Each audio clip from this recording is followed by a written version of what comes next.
How to allow microphone and camera access in Messenger on Android. Hello everyone, welcome to this channel. I'm here to help you out today. So without any delay, let's get started.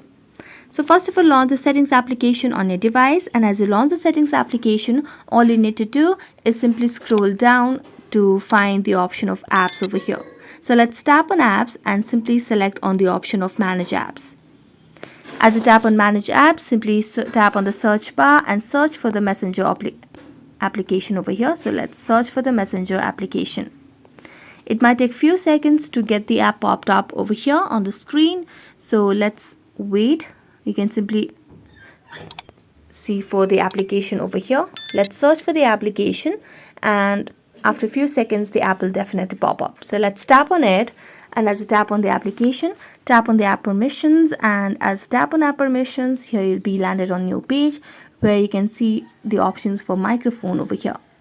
So you have to give that access on allow over here, and same goes for the camera as well. So let's tap on camera and give that access, and there you go. So that's it. Thank you so much for watching this video. See you next time.